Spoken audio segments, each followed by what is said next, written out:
Mombasa, eine Stadt gefangen zwischen Orient und Afrika. Laut, kunterbunt und extrem lebendig ist sie wirtschaftliches und politisches Zentrum der Küstenregion und genau hier befinden wir uns gerade. Jambo Habari Gani in Kenia, wir sind Yvonne und René und wir laden euch ein, uns zu begleiten.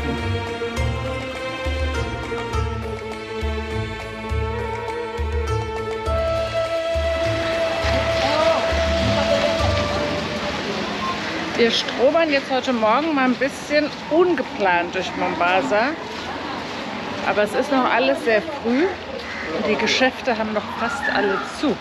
Nichtsdestotrotz sind die Bauten auch schon sehr interessant. Guck mal hier, die Tür, Wahnsinn.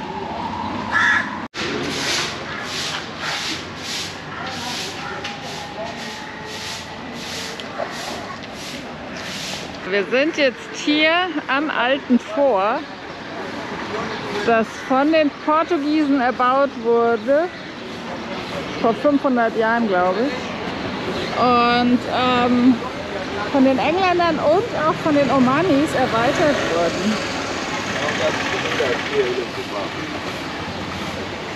Und hier sieht man die ganzen alten Kanonen.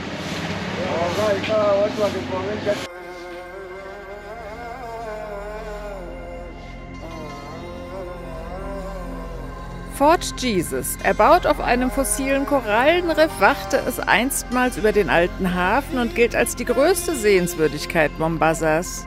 Leider war es zu dem Zeitpunkt unseres Besuchs geschlossen, sodass wir nur von außen auf die 2,50 Meter dicken Mauern schauen konnten, die Ende des 16. Jahrhunderts errichtet wurden.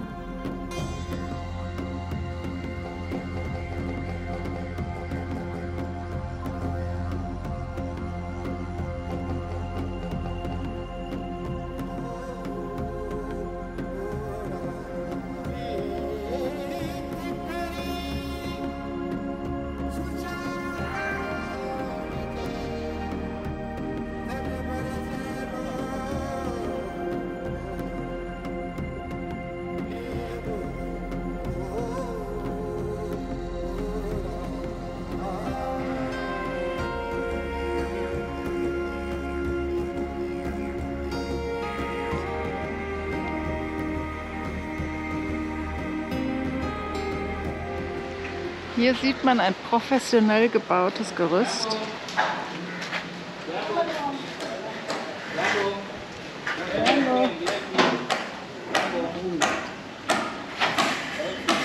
Weil hier ist, glaube ich, kurz mal die Region der wie soll man sagen, reicheren Personen. Und hier wird gebaut und gebaut. Hier sind die Paparazzi am Werk. Das angeblich erste Hotel Kenias. Das sind die ganzen portugiesischen Einschläge hier, die man sieht. Und direkt nebendran das Wasserproblem. Hier gibt es keine Wasserleitung.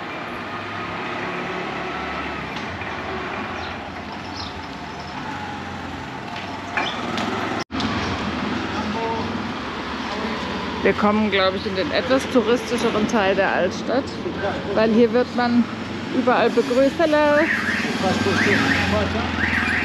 Und hier gibt es überall jetzt Touri-Läden.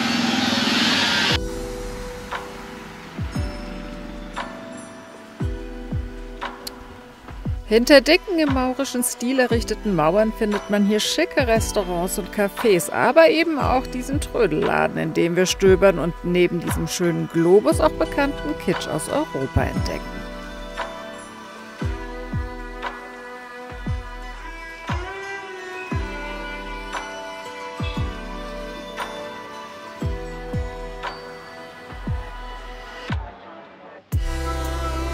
Im Hintergrund die modernen Bauten der Nordstadt kann man von der Terrasse eines Hostels die Fischer bei ihrer traditionellen Fangmethodik beobachten, die die Gegensätze der Welten hier gut symbolisieren.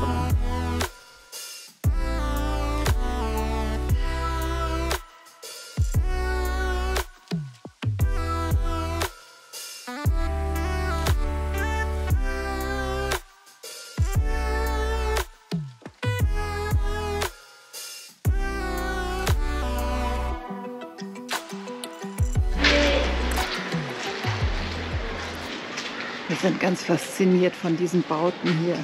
Trauen uns aber gar nicht so richtig zu fotografieren, weil hier so viele Leute sind, Muslime.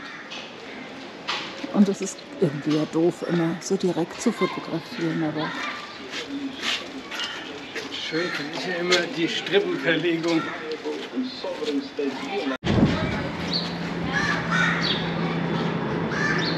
hier sieht man das mal so richtig.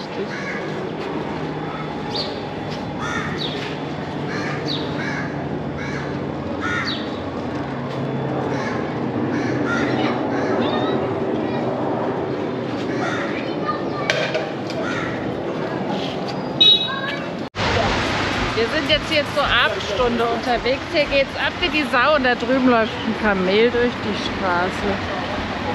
Also natürlich mit Reiter. Jetzt sehen wir sie sogar noch mal bei Nacht.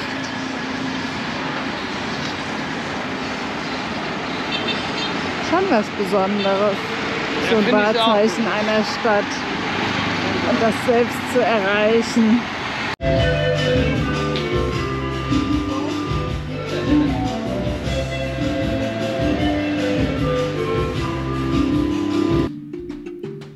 Erschöpft von unserem gelaufenen Tagespensum gönnen wir unseren Füßen eine Tuk-Tuk-Fahrt zurück zu unserer Unterkunft und saugen die Eindrücke der Stadt noch einmal in uns auf. Verschwitzt, müde, aber erfolgreich hatten wir uns spontan noch mit Marcel, Jule und Joel kurz getroffen, deren Fahrzeuge nun in einem Container im Hafen gemeinsam auf die Verschiffung nach Deutschland warten. Well done, ihr drei. Das war unser letzter Abend in Mombasa.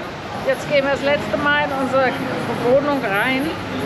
Ich bin aber auch ganz schön platt.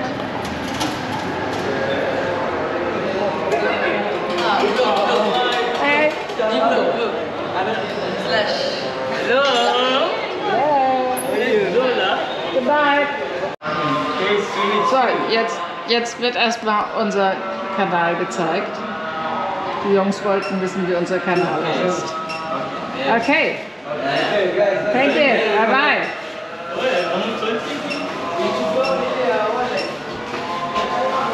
Wir haben schon internationale Fans, möchte ich mal sagen.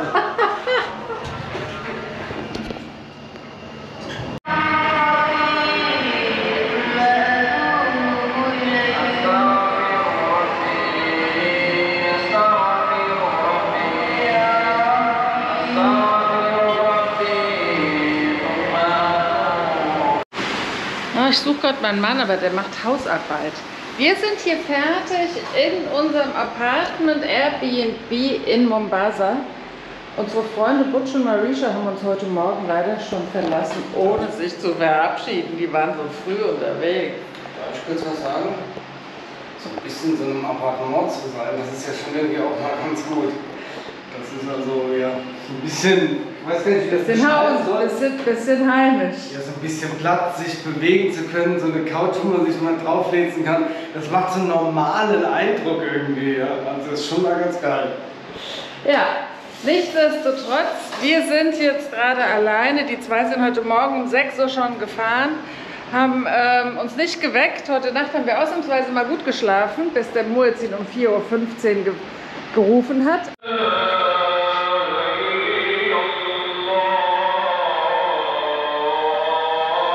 Aber danach bin ich wieder eingeschlafen. Und dann kommen wir hier raus und alles ist leer. Bin schon ganz schön traurig. Ja, das ist unser Blick nochmal ein letztes Mal. Graue Wolken. Wir werden jetzt mal gucken. Wir haben überlegt, dass wir jetzt doch nochmal hier aufs Custom fahren, weil unsere Genehmigung zur Einfuhr von unserem Fahrzeug ist am 21. abgelaufen und es ist schon ein paar Tage her. Sogenanntes Foreign Vehicle Permit, genau, und das ist jetzt schon abgelaufen seit ein paar Tagen und wir müssen das irgendwie verlängern. Das soll eigentlich online gehen, aber irgendwie geht das nicht. Die Seite gibt es gerade scheinbar nicht. Jetzt habe ich hier ewig schon rumgedattelt. Und auch ein Vorteil einer Wohnung, endloses Wi-Fi. Langsam aber ist da. Ja, jetzt werden wir nochmal hier auch zum Zoll gehen und gucken, ob wir das da irgendwie arrangiert kriegen. Wir haben nur keine Fahrzeugpapiere dabei. Und keine Lust dazu, aber das sind also Dinge, muss man als Reisender halt irgendwie machen. Man hat regelmäßig irgendwelche komischen Dinge zu machen die man zu Hause in Deutschland nicht zu machen hat, die einfach irgendwie automatisch sind. So, deswegen, wir müssen um 10 Uhr ausgecheckt sein. Ich muss meinem Mann mal ein bisschen Druck machen. Der sieht noch sehr, sehr entspannt aus. Noch ein kurzer Überblick hier in die Wohnung rein oder Einblick in die Wohnung rein. Die Fans, die machen tatsächlich, die kenne ich ja auch nur aus Filmen, die machen tatsächlich echt gute Luft. Wir müssen jetzt alle Fenster zumachen, alle Strom, den ganzen Strom ausschalten, der hier so ist, und einfach in die Wärme von Mombasa. Da ist es ganz schön schwül, ich schwitze schon wieder. Okay, los geht's. Deswegen habe ich auch noch kein T-Shirt an, das war das allerletzte. Door closing.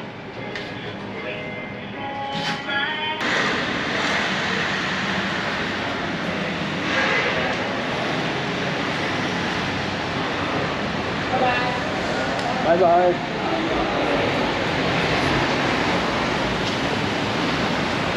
Das war's mit Stadtleben. Und jetzt gibt's Custom-Budenleben. Mal gucken, ob das klappt.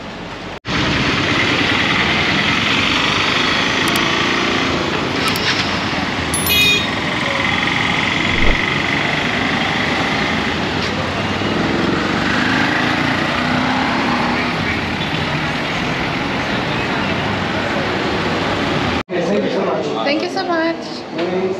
Hello.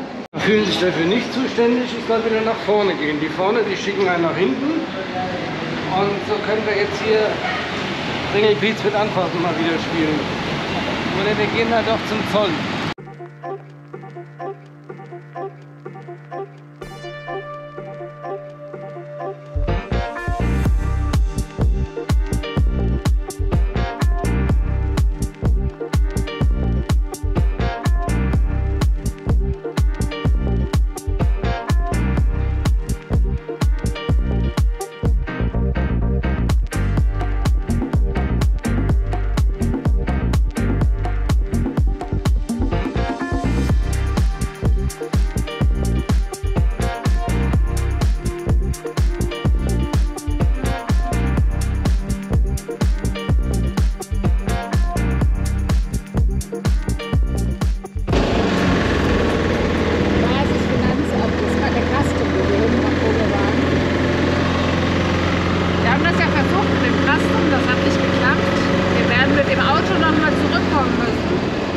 Unsere Nummer irgendwie nicht registriert ist.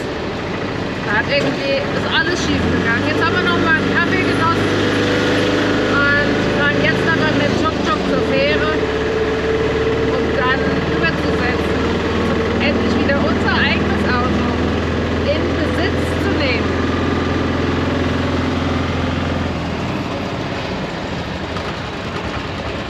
Und hier waren wir schon mal.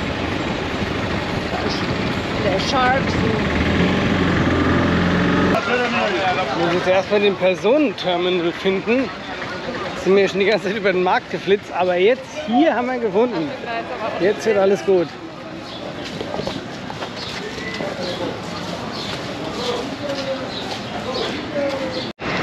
Jetzt mussten wir erstmal aufpassen. Hier gibt es nämlich eine Line für Frauen. Und hier gibt es die da drüben. Und hier gibt es, glaube ich, auch eine, die für beides gilt. Das heißt, jetzt darf ich mit jemandem sogar zusammen Fähre fahren.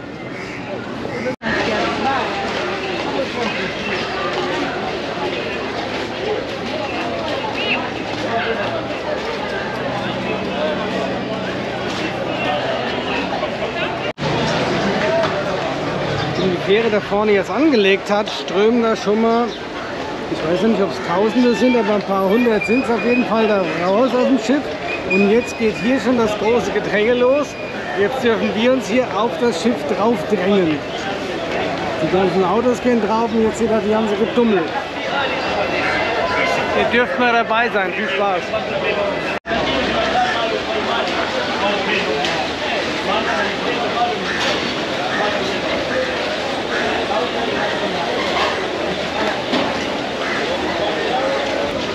Und so ein bisschen wie die Ameisen hier strömt das hier drauf. So, mal gucken, ob wir alle drauf passen. Ich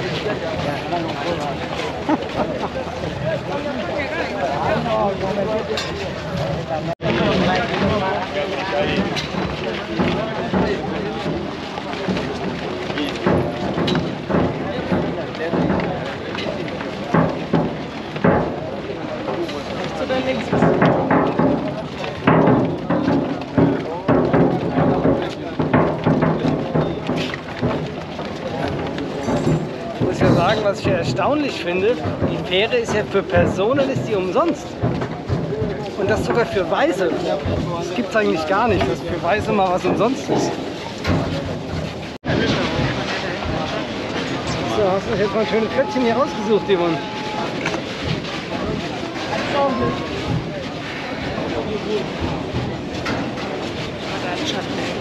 Ja, Schatten wird ein Problem.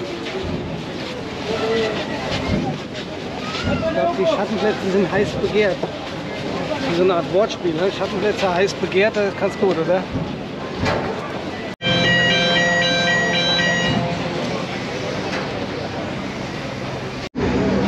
Mein Nachbar, der hat hier so einen schönen Ventilator. Ich glaube, ich frage mal, ob er den mal anmachen kann, damit es hier ein bisschen kühler wird.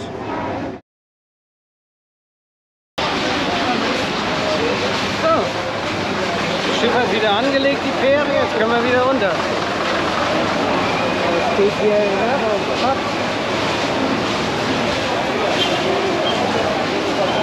Und woran erkennt man den Touristen?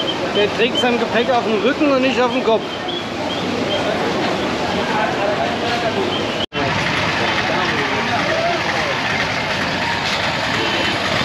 So, jetzt mal gucken, jetzt mal Tato zu kriegen.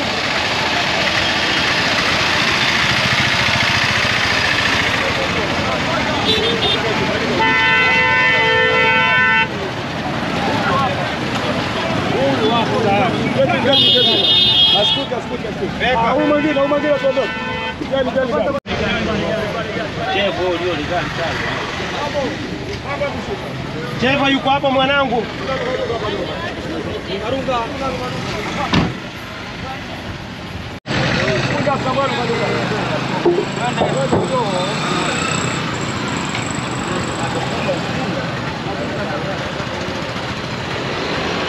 Geht das nächste Abenteuer los. Wir werden jetzt zu dritt auf dem Moped fahren, inklusive einem 10 Liter Wassercan. So.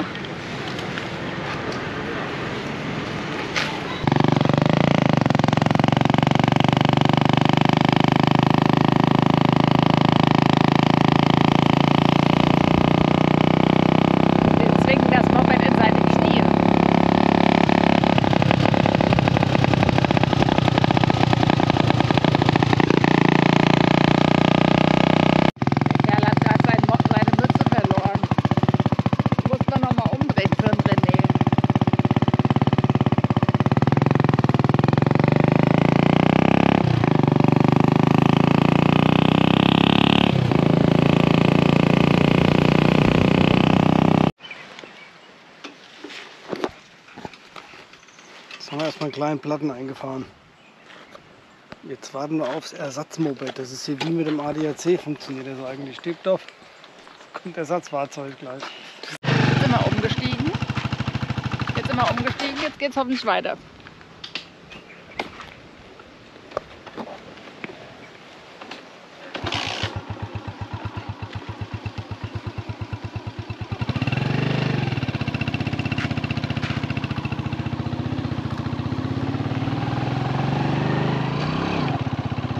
Where to Twiga or Twiga, Leute. Twiga?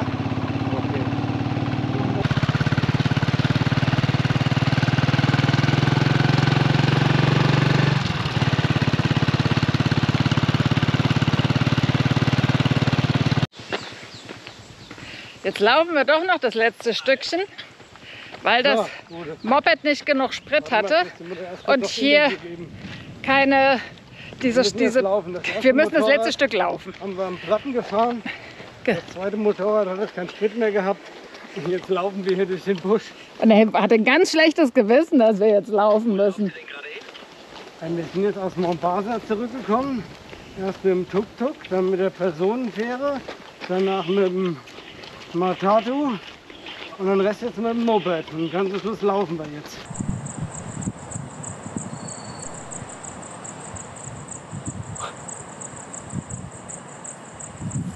Boah, könnt ihr das sehen? Ich hoffe, das kann man auch mit der kleinen Kamera sehen. Das ist ja echt ein kleiner Traum. Noch mit einem Boot, da hinten ist ein Schiff. 32 Grad, Donnerstagnachmittag und wir fahren wieder nach Mombasa rein. Wir sind hier vor 2 Tagen erst aus Mombasa zurückgekommen.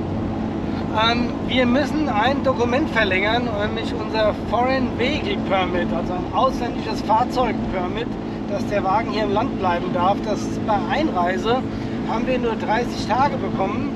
Wir haben Visum für 90 Tage und das muss verlängert werden. Jetzt probiere ich seit 3 Tagen das online zu machen, das funktioniert natürlich nicht. Und wir waren ja, als wir in Mombasa waren, sind wir schon mal zum Custom Office gegangen und haben dort gefragt. Aber die wollte das Auto sehen.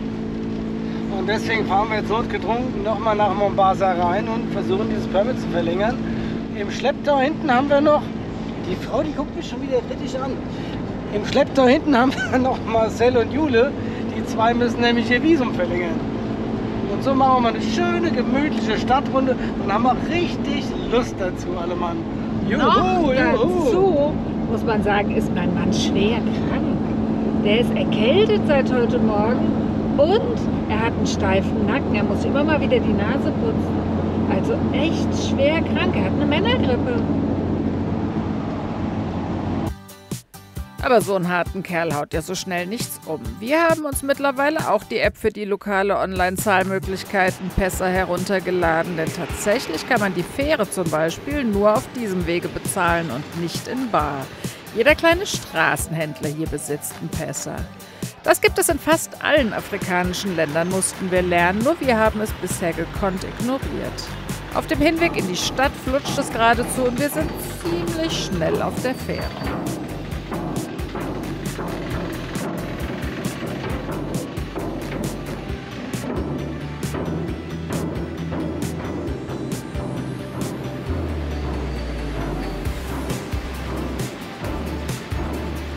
Das ist wie in so einem Zombie-Film, jetzt kommen die alle.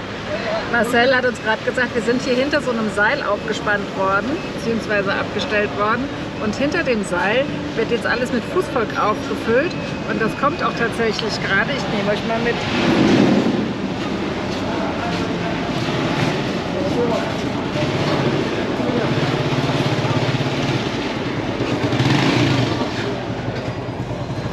Ich möchte betonen, bei der letzten Fährfahrt waren wir das Fußvolk. Genau, da waren wir mit drauf. Genau da mittendrin.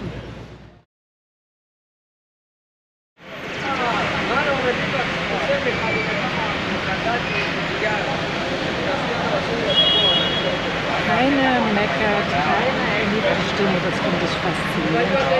Die läuft alles extremst gesittet ab, finde ich.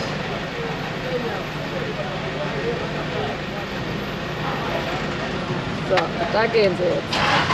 Das Seil ist gefallen.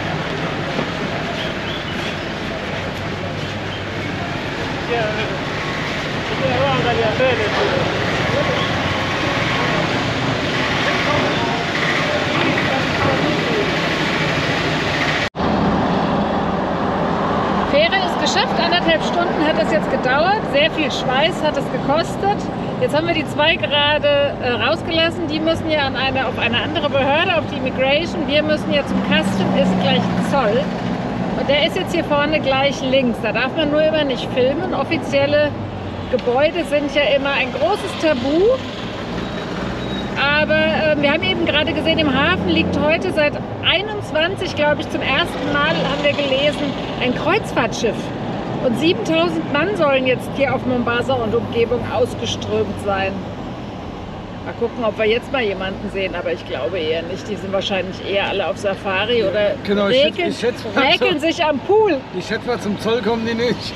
Hier ist auf jeden Fall eine riesengroße katholische Kirche, die habe ich letztes Mal schon gesehen. Alles eine ganz große Scheiße.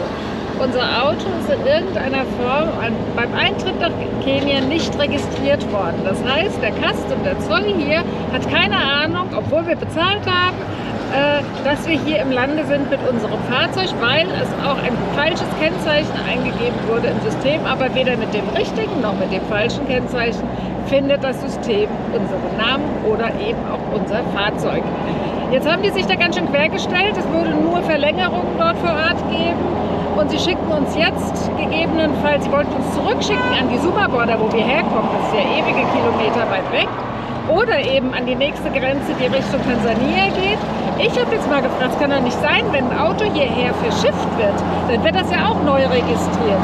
Ja, das wäre dann im Hafen so. Das heißt, sie haben uns jetzt, schicken sie uns in den Hafen, wir versuchen das jetzt da noch einmal. Und ansonsten möchte René das aussitzen, Lecomia, und dann bei der Ausreise nach Tansania halt irgendwann mal wieder sich mit denen streiten. Ich bin ein bisschen angefressen. Fakt ist, wir werden so oder so angefressen sein. Ob jetzt hier in Mombasa oder später bei der Ausreise nach Tansania, ist gerade alles ziemlich doof. Aber naja, so ist der Fakt hier. Wir müssen jetzt mal gucken, wo wir jetzt hier hin müssen.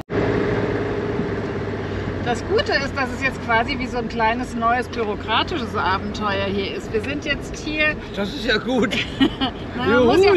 Man muss allem ein bisschen was Positives abgewinnen. Wir sind jetzt hier im Hafengebäude, im Hafengelände des Mombasa Ports. Eigentlich ein No-Go, man darf hier eigentlich gar nicht rein.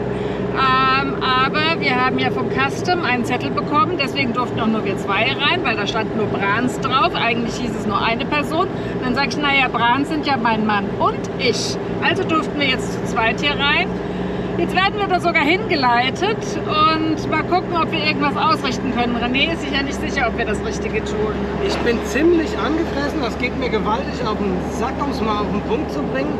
Und ich glaube, dass wir uns jetzt hier um Kopf und Kragen reden, dass wir jetzt ein viel größeres Problem produzieren, als wir eigentlich bräuchten.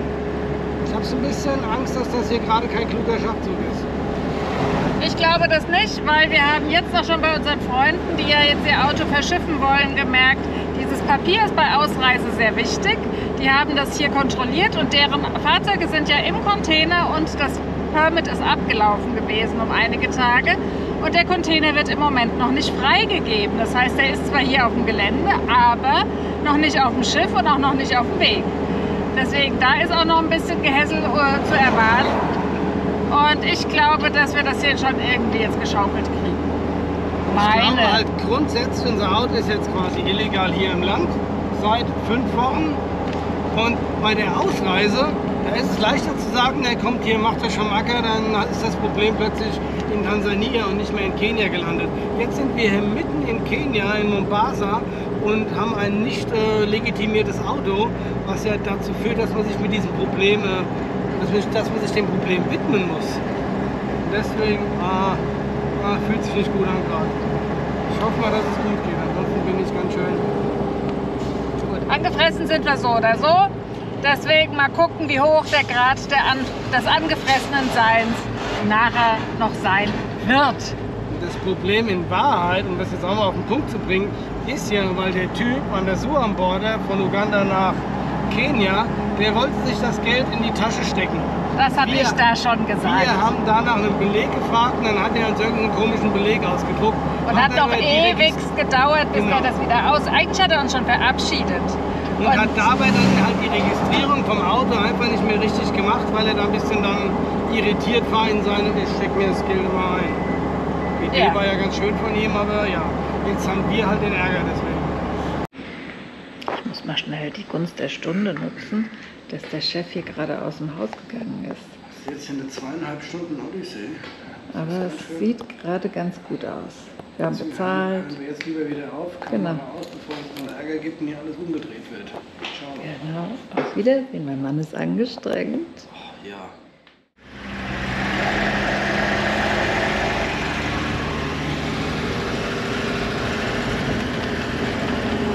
Es ist vollbracht. Wir haben jetzt wiederum hier über 2 Stunden im Office uns aufgehalten. Aber es war sehr, sehr, sehr aufwendig. Aber es ist jetzt, immerhin haben wir unser Papier. Jetzt müssen wir nur noch unsere Pässe bekommen. Die mussten wir nämlich auch abgeben, als wir durch das Hafengate reingefahren sind. Ich musste mir noch so einen Stempel holen extra. Grundsätzlich gilt, Pässe niemals aus der Hand geben. Genau. Aber manchmal hat man leider keine Chance. Aber versucht man normalerweise tunlichst zu vermeiden. Ich gebe denen alles, aber nicht deinen Pass. Hier eine kopierte ID-Karte oder sowas kannst du machen, aber keinen Originalpass. Gut, nichtsdestotrotz, wir haben es getan. Deswegen müssen wir jetzt gucken, dass wir sie wieder kriegen. Und jetzt habt ihr ja gesehen, immerhin ein traumhafter Sonnenuntergang. Das ist aber auch, wir müssen jetzt im Dunkeln nach Hause fahren. Das ist ein bisschen doof. Ich bin aber froh, dass wir es getan haben. Wir sind jetzt durch unsere... ich bin auch durch. Der René ist auch durch. Ist auch noch angegriffen an dem heutigen Tag. Und wir haben jetzt für einen weiteren Monat die Verlängerung für unsere Foreign Vehicle Permit. Ich möchte mal kurz sagen, das war jetzt ungefähr, bis wir zurück sind, ist das ein 8 Stunden Arbeitstag, um am Ende $40 zu bezahlen und 30 Tage ein Permit zu haben. Das ist schon...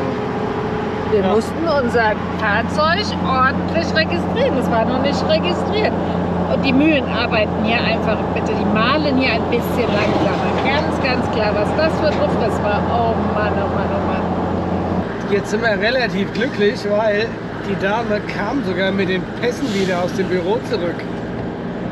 Und ich war luckily, da war eine Frau drin, da war schon niemand mehr aus dem Fenster zu sehen. Da dachte ich so, scheiße, das ist schon zu.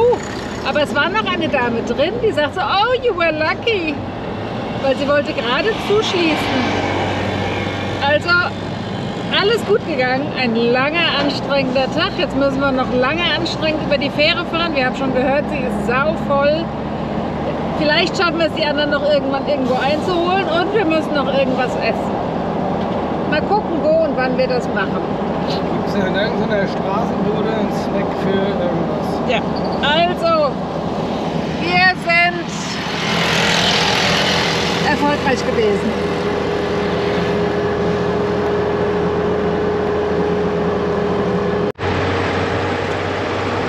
Noch einmal hier durch die Stoßzähne Mombasas.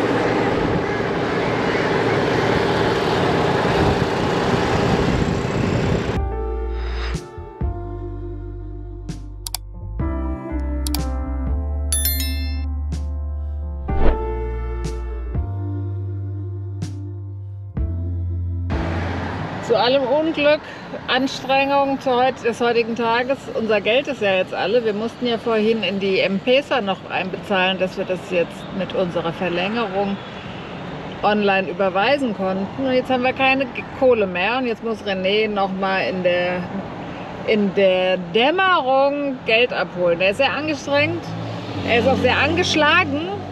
Gucken wir mal nicht, dass er sich hier noch Quatsch jetzt an der Kreuzung macht, weil es ist stark befahren hier.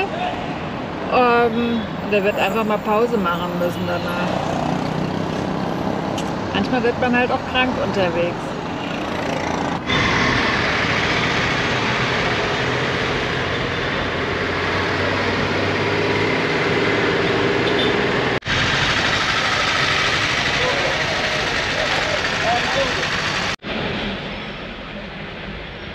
Stunde 1, Warten an der Fähre ist rum.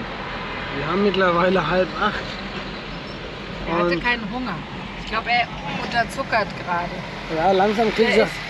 Der ist heute echt unleidlich. Langsam kriege ich auch Hunger. Man soll ja auch immer mal über die positiven Dinge berichten. Und da vorne sind eben ungefähr, ich schätze mal, 5 Raummeter gemacht worden. Also hier geht fast richtig was vorwärts. Die Fähre ist gestoppt voll, aber dafür sind wir jetzt in der Pole Position. Beim nächsten Mal geht's dann mit. Ich glaube, wir warten schon wieder 1,5 Stunden. Ah ja, was willst du denn machen? Wenn wir zu diesem Zeitpunkt schon richtig realisiert hätten, wie schnell sich alles ändern kann, wir hätten alles wie ein Schwamm aufgesogen.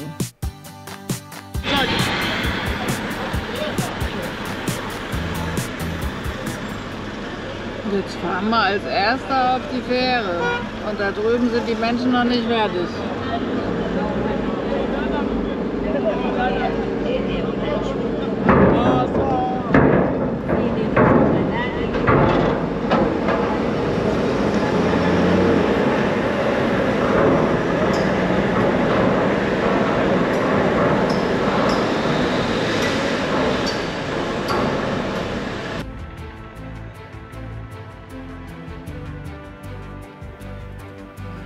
Oft vorgestellt, immer gehofft, dass es nie geschieht, und doch müssen auch wir lernen, wie schnell sich Situationen ändern können. Wir erhalten schlechte Nachrichten aus Deutschland, deren Entwicklung wir zunächst noch abwartend aushalten müssen, bevor dann doch der Worst Case eintritt.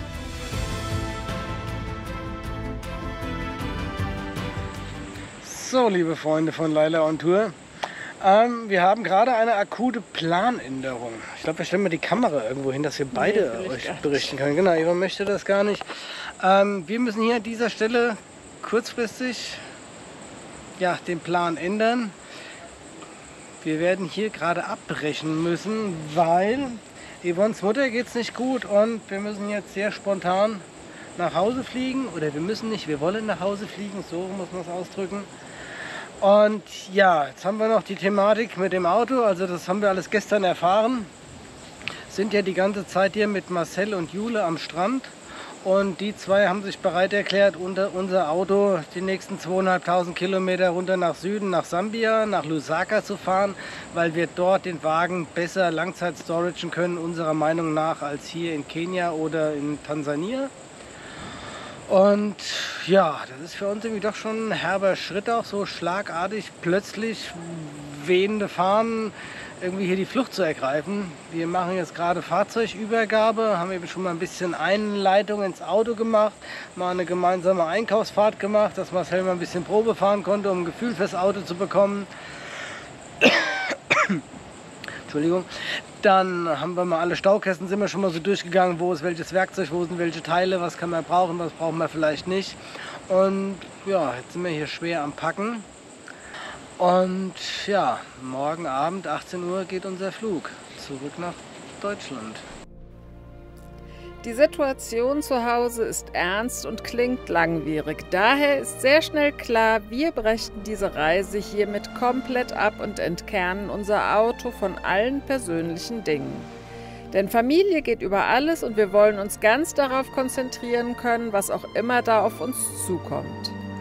4 Jahre Reise sind in wenigen Stunden in 4 Pappkisten verstaut.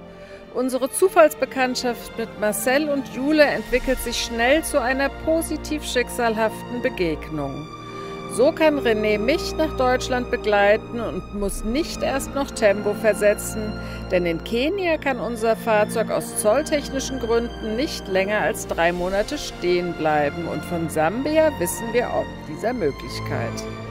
Trotz aller Angst und Sorge, was auf uns zukommt, schwingt auch viel Wehmut in diesen letzten Stunden in unser beider Gedankenwelt mit.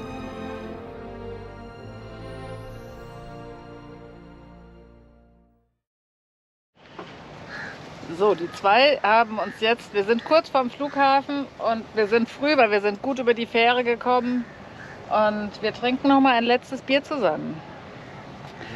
Unser letztes Afrika-Bier.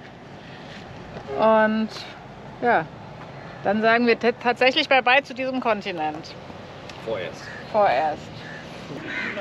So, mal einen Ausstand mit hier.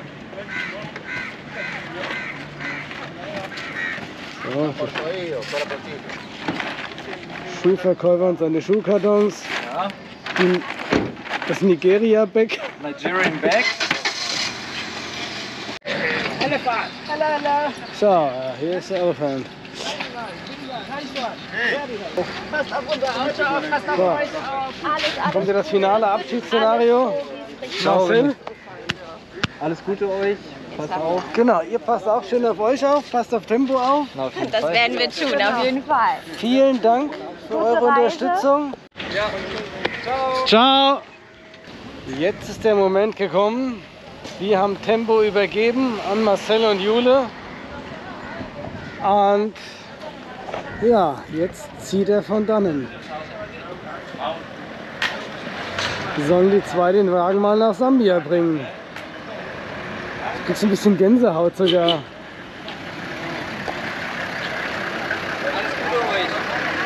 Euch auch, habt viel Spaß. Genau. Genießt es. Er steht euch. Ciao.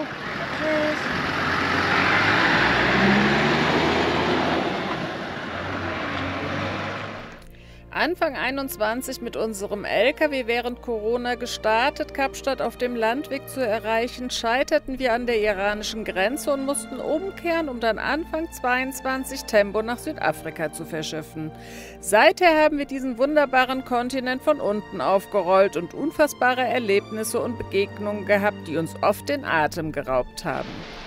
Wir sind dankbar und demütig, in den letzten Jahren diese Erfahrungen gemacht zu haben und harren der Dinge, die jetzt auf uns zukommen. Doch eines ist sicher, wir werden zurückkommen. Das können wir jetzt schon verraten. Wir danken euch für euer Interesse und eure Unterstützung. Das gibt uns Kraft und Bestätigung. Aktiviert die Glocke, um brandaktuell im Jahr 25 wieder mit einzusteigen, wenn wir mit unserem Tempo weitere Abenteuer bestreiten werden. Wer uns monetär unterstützen möchte, findet den Link zu PayPal unter der Videobeschreibung oder unserer Bio. Bis dahin sagen wir Danke, Kwaheri, Tschüss und Bye-bye.